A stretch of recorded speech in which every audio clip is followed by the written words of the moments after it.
ጤና ይስጥልን ክቡራን ተመልካቾች እንደምን ቆይታችኋል? ከፋና ሚዲያ ኮርፖሬሽን ሳምንታዊ ሀሳብ ላይ ተጀምሯል። ዛሬም እንደተለመደው በተመረጡ ጉዳዮች ከእናንተ ጋር ቆይታ ያደርጋል። ካፍታ ቆይታ በኋላ እንመለሳለን። በሎጎ ሐይቅ ሪዞርት ምርቃት ላይ የተገለጠው የኢትዮጵያ አቅም የዚህ ሳምንት የሀሳብ ላይ ቀዳሚ የመወያያ አጀንዳችን ነው። አካባቢው ያለፈበትንና የሚገኝበትን የጸጥታ ችግር በአንድ በኩል፣ በሌላ በኩል ደግሞ መንግስት ያቀደውን የመፈጸም ብቃቱና ፍትሐዊ የኢኮኖሚ እድገትን ለማረጋገጥ እየሰራ ያለውን ስራ እንመለከታለን። የውጭ ጉዳይ ሚኒስቴር ለኤርትራ አቻው የጻፈው ደብዳቤና የኤርትራ ምላሽ አንድምታ የሀሳብ ላይ ሁለተኛውና ሌላኛው ጉዳይ ነው። በአፍሪካ ህብረት ጉባኤ ዋዜማ የተጻፈው ደብዳቤው ያነሳቸው ቁልፍ ጉዳዮችና ይዘቱ ምን ይመስላል? የኤርትራ መልስ የሸሻቸው እውነቶች ስንል እንወያያለን። 39ኛው የአፍሪካ ህብረት አባል ሀገራት የመሪዎች ጉባኤ ዋነኛ ጭብጡን ውሃ ላይ አድርጎ በቀጣዩ ቅዳሜና እሁድ ይወያያል። ዘላቂ የውሃ አቅርቦትና አስተማማኝ የንጽህና ስርዓትን ማረጋገጥ የጉባኤው ዋነኛ አጀንዳ ነው። ውሃ ወንዙንም ባህርና ውቅያኖሱንም የሚመለከት እንደመሆኑ ጉባኤውና የኢትዮጵያ አሁናዊ ዋነኛ የብሔራዊ ጥቅም አጀንዳ የሆነውን የቀይ ባህር ጥያቄ ምንና ምን ናቸው ሲል ቆይታችን ሀሳብ ያዋጣል።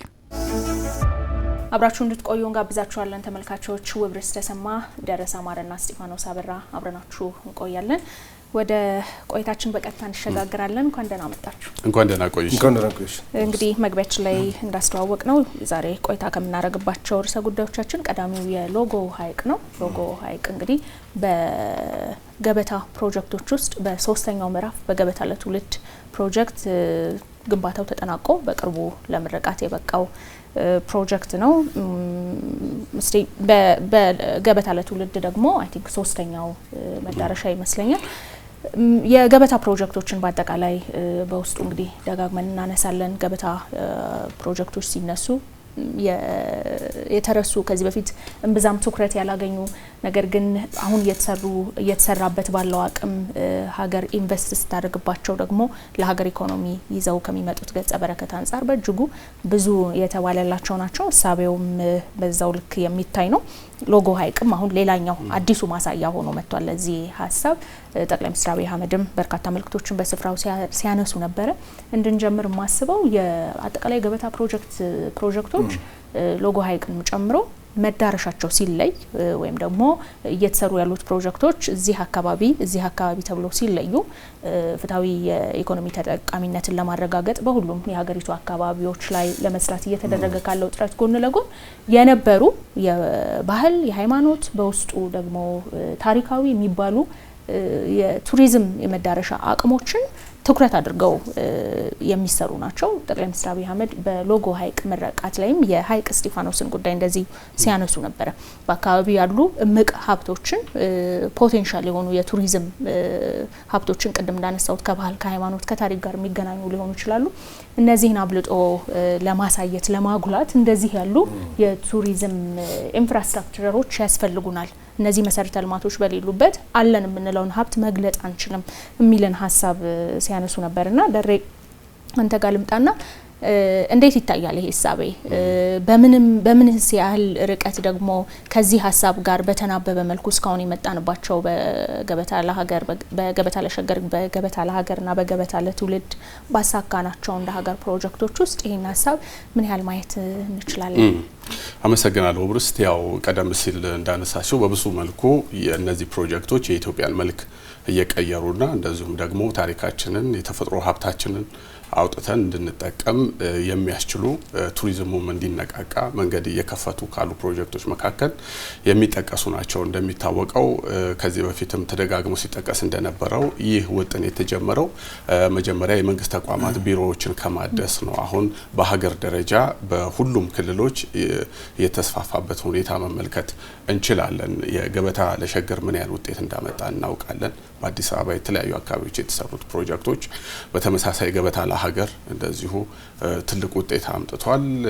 የገበታ ለትውልድ ፕሮጀክትም በተመሳሳይ መልኩ አሁን በዘንድሮ ዓመት ሙሉ በሙሉ ይጠናቀቃሉ ተብሎ ነው የሚጠበቁት። ወደ 8 የሚደርሱ ፕሮጀክቶች ናቸው እነዚህን ሁሉ ነገሮች ስንመለከታቸው ቀደም ሲልም እንደተነሳው የኢትዮጵያን ባህል የኢትዮጵያን ታሪክ እና ደግሞ የተፈጥሮ ሀብታችንን አውጥቶ የመጠቀሙ ልምምድ ከዚህ በፊት ስለሌለ እንደ አዲስ ባህል ልንወስደው የሚገባ ጉዳይ ሆኖ አግኝቼዋለሁ።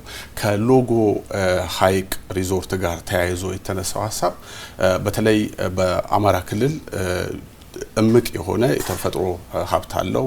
ታሪክ ባህል ያለበት ክልል መሆኑ ይታወቃል። እርሱን ከመጠቀም አንጻር የሄድንበት ርቀት ከዚህ ቀደም ያን ያህል ብዙ አይደለም። ምክንያቱም ከመሰረተ ልማት ግንባታ ጋር ተያይዞም ውስንነቶች እንደነበሩ ይታወቃል። ከሁሉም በላይ ግን የክልሉ በተለይ በግጭት ቀጠና ውስጥ የነበረ ክልል እንደነበረ የምናውቀው ጉዳይ ነው። በሰሜኑ ጦርነትም ከዛም በኋላ ባሉ አንዳንድ የጸጥታ ችግሮች ይህን ጉዳይ በጥልቀት መመልከት በጣም ካስፈለገ እዚህ ውስጥ የመንግስትን ጥንካሬም የምናይበት አንዱ ምልክት ነው ብለን ማንሳት እንችላለን። የሎጎ ሀይቅ ሪዞርት አለ። በተመሳሳይ ጎርጎራ እንዲሁም የባህር ዳር የተሰራው የአባይ ድልድይ አለ። ከዛ ውጪ በጎንደር የተካሄደው የኮሪደር ልማትና እንደዚሁም የፋሲል ቤተ መንግስት እድሳት እንደዚሁም የመገጭ መስኖ ግድብ አለ። በቅርብ ጊዜያት ውስጥ በክልሉ የተከናወኑ የልማት ስራዎች ማለት ነው። እነዚህ የልማት ስራዎች በአንድ በኩል መንግስት በአንድ እጁ በክልሉ ያለውን የሰላምና ጸጥታ ሁኔታ ለማረጋገጥ እየሰራ ባለበት ወይንም የጸጥታ ችግሮችን ለማስወገድ እየሰራ በሌላኛው እጁ ደግሞ የልማት ስራዎችን ተግባራዊ ሲያደርግ የተመለከትንበት ነውና ታላቁ የሰላምና ደህንነት ምሁር ጆሃን ጋልቱንግ እንደሚሉትም በጣም ታዋቂ ንግግራቸው ነው።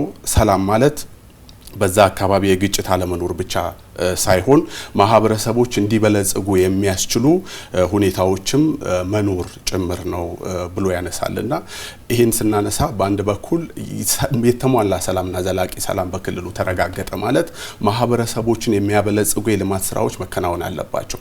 የሎጎ የሪዞርት አንዱ ለዚህ ትልቅ ማሳያ ነው። ሌሎቹም ፕሮጀክቶች በዚህ መንገድ ልንመለከታቸው እንችላለን። ሌላውና ትልቁ ነገር እንዲህ አይነት ነገሮች ዘላቂ የሆነ ሰላም ለመገንባት ትልቅ እድል የሚፈጥሩ መሆናቸው መዘንጋት የለበትም። ዋናው ነገር ግን ሰላምና ጸጥታን ማረጋገጥ ብቻውን በቂ አይደለም። ከርሱ ጋር ተያይዞ የልማት ስራዎችንም እየሰሩ እያጠናከሩ መጓዝ ትልቅ ፋይዳ እንዳለው ማንሳት እንችላለን። በጣም ጥሩ ስቲፋን ተጋልምጣና ደረሰ ካነሳቸው ሀሳቦች በተጨማሪ ትኩረት እናደርግባቸው የማስበው በርግጥ ጠቆም አድርጎታል። የመንግስትን የመፈጸም አቅም በየትኛውም አይነት ሁኔታ ውስጥ ባለፉት ይሄ መንግስት በስልጣን ላይ በቆየባቸው ጊዜያቶች ውስጥ ከጅምሩ ጀምሮ ፈተና አልባ የሚባል ጊዜ እንዳልነበረ ማስተዋል የሚቻልባቸው የተለያዩ ማሳያዎች ማንሳት ይቻላል። በእነዚህ ውስጥ ደግሞ ከየትኛውም ጊዜ በላይ በላቀ ሁኔታ በጥራትም በአፈጻጸም ፍጥነትም ፕሮጀክቶችን ለህዝብ ጥቅም ደግሞ አቅዶ ፈጽሞ ክፍት የማድረጉ ነገርም በዛው ልክ በፍጥነት እየተካሄደበት ያለ ነገር በመሆኑ እዚህ ውስጥ ያለውን ትስስር እስኪኛው ፈተና የመንግስት የመፈጸም አቅም እንደዚሁም ደግሞ የልማት ስራዎችን እጅግ በፈጠነና በጥራት መልኩ የመከወን ሁኔታ እንዴት ይታያል? ሎጎ ሀይቅ አንድ የሪዞርት ፕሮጀክት ብቻ ሳይሆን የጠቅላይ ሚኒስትር አብይ አስተዳደርም መንግስታቸውም ለኢትዮጵያ ህዝብ ለአማራም ህዝብ የሚፈልጉትን ነገር ያሳዩበት አጋጣሚ ነው ብዬ ነው ማስበው።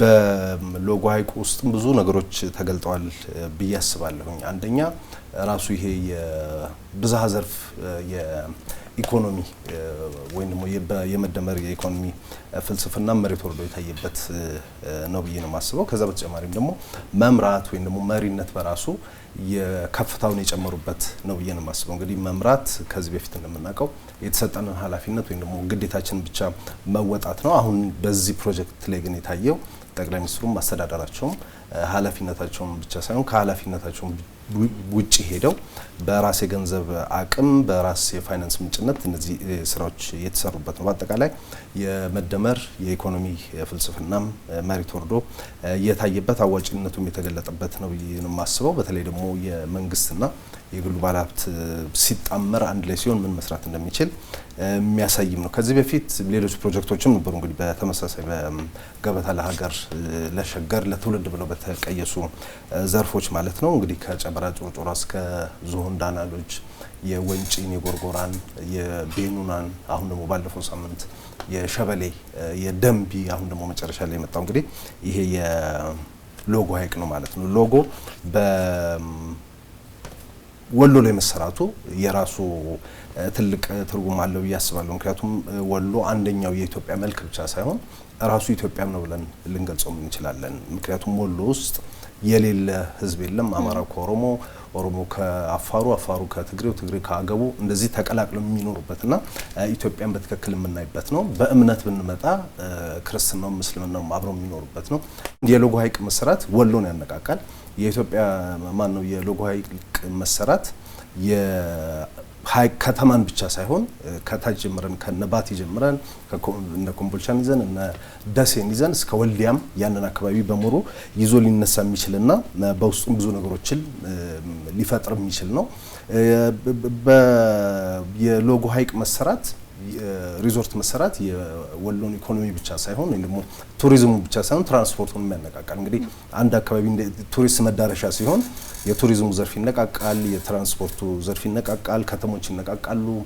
በአካባቢ ላይ ያሉ እንግዲህ በአስጎብኝነት በምናምን ለወሎ ወጣቶችም በብዙ መልኩ የስራ እድል የሚፈጥር ሆኖ እንደሚገኝም መመልከት ይቻላል። በአጠቃላይ ይሄ ፕሮጀክት ወይ ደግሞ የሎጎ ሀይቅ ሪዞርት መሰራት ለወሎም ለአካባቢውም ለአማራ ክልልም ትልቅ ትርጉም ያለው ይመስለኛል።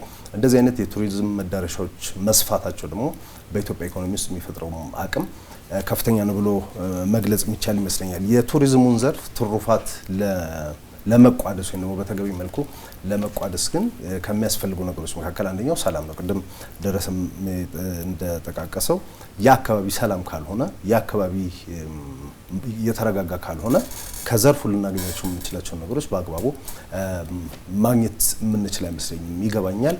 በአንጻራዊነት ከብዙ አካባቢዎች በተሻለ የወሎና አካባቢው የተረጋገጠ ሰላም ያለበት አካባቢ ነው። ስለዚህ ይሄ አካባቢ እንደተጀመረው አሁን በሰላሙን አጽንቶ ህዝቡም ሰላም ወዳድ ነው።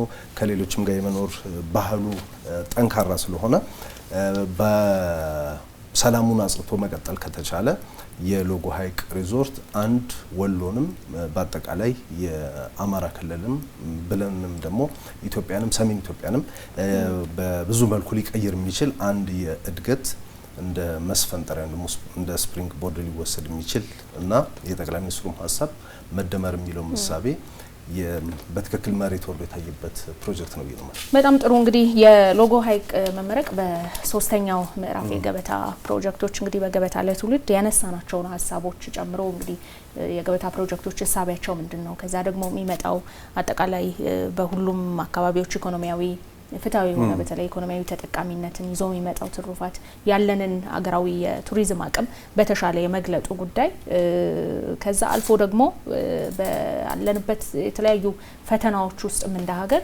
የምንፈልገውን የልማት ሀሳቦች ግን ማረጋገጥ የምንችልበት ሀገራዊ አቅም መኖሩንም በዛው ማሳያ ተደርጎ መወሰድ የሚችልና ሌላኛው በርካታ ፕሮጀክቶች በዚህ መልኩ ስለተከናወኑ ሌላኛውና አዲሱ ሆኖ መጥቷል ብለን ማንሳት እንችላለን። ከሰዓታችን አንፃር ወደ ሁለተኛው ጉዳያችን እንሻገራለን። ክቡራን ተመልካቾች አብራችሁን ስላላችሁ እናመሰግናችኋለን። በሁለተኛው ጉዳያችን ደግሞ እንመለሳለን።